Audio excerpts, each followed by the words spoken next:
since there were so many issues with the audio last time and everybody was complaining, now you can watch me stand here like a weatherman and talk into a microphone, monotone, because that's the only way we can fix this issue.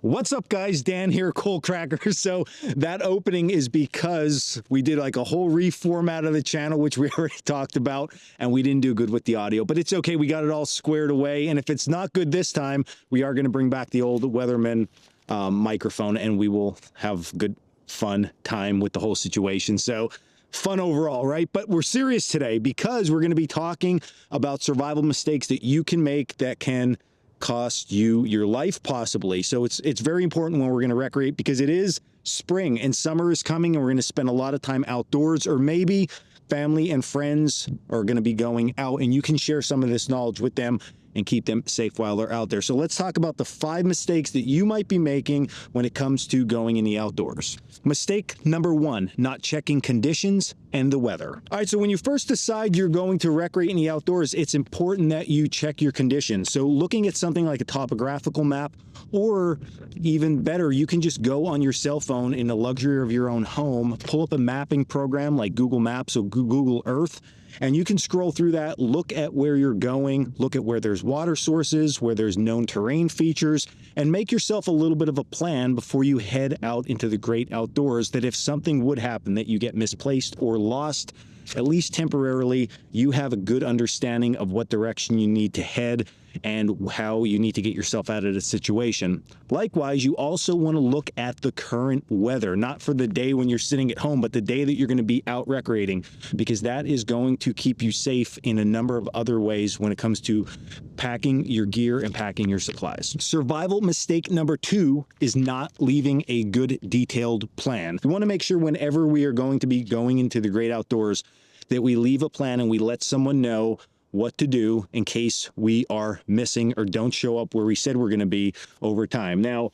a plan should be somewhat detailed, not for you, but for that person. It is your responsibility as the outdoor goer to give them a plan of what to do and who to contact if something were to happen to you. Some of the stuff that should be included in that plan should be your time arriving at a specific destination, be that home or a trail marker or something like that.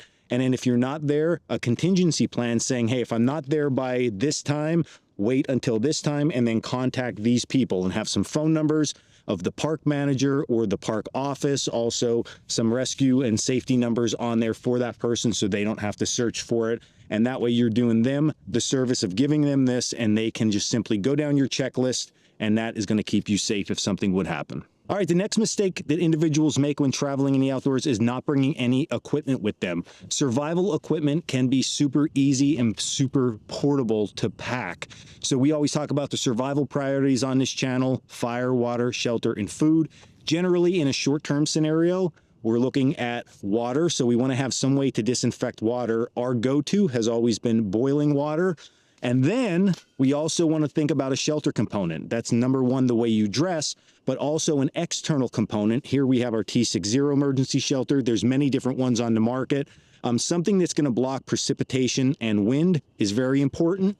And then lastly, a way that you can make fire. Today I'm just carrying some Yuko brand emergency matches, but a lighter, even a road flare, can work really well. Fire is great for helping disinfect that water and also keeping you warm in cold conditions. So survival mistake number 4 is mismanaging your water. Now, I just said bring survival equipment with you, but what I didn't say specifically was bring water with you, because that should be a category all in amongst itself. So bringing fresh water with you is going to bypass the need to have to disinfect and purify water when you're in the field if something would happen or you don't come across another water source. So make sure that you're always carrying ample supplies of water, even in those metal containers that we like to carry so much. Empty some of these plastic bottles into those containers, and that way you have a water supply during your hike and it's just going to make everything that much better. And then the fifth mistake that you don't want to make when you are going out into the wilderness or into the backcountry is avoiding signaling and communication. So many times individuals say they're going to the outdoors to get away from technology, but technology is a lifeline. So it's very important that when you're going to go outside that you make sure that your cell phones are charged, your GPS is charged, and that you have extra battery power, be it a battery pack or batteries, to recharge these things, because sometimes making a telephone call in emergency or even sending a text message can be very important. But if all of this fails, we also need to have other methods in order to signal. Fire can be one, but bright colored fabrics can be another. So something just like this bandana here is a great thing that you can hang from a tree or wave, and people will be able to really easily see in a distance. So being able to signal is very important. All right, everybody, so there you go. They are the 5 mistakes that people make when they are going to recreate in the outdoors, and things that you need to take into consideration when recreating outside to have yourself more prepared and keep yourself and your loved ones safe while you're out there. So take these things into consideration. It's very easy to fulfill this list and be safe while you're out there, especially in the summer months and in the spring here when you are going to be trying out new hiking trails and new camping sites and just overall enjoying the outdoors. So if you enjoyed this video, hit like and subscribe down below. You can also check us out at coalcrackerbushcraft.com for all our classes, our gear, and our blog. And until the next video, stay in the woods.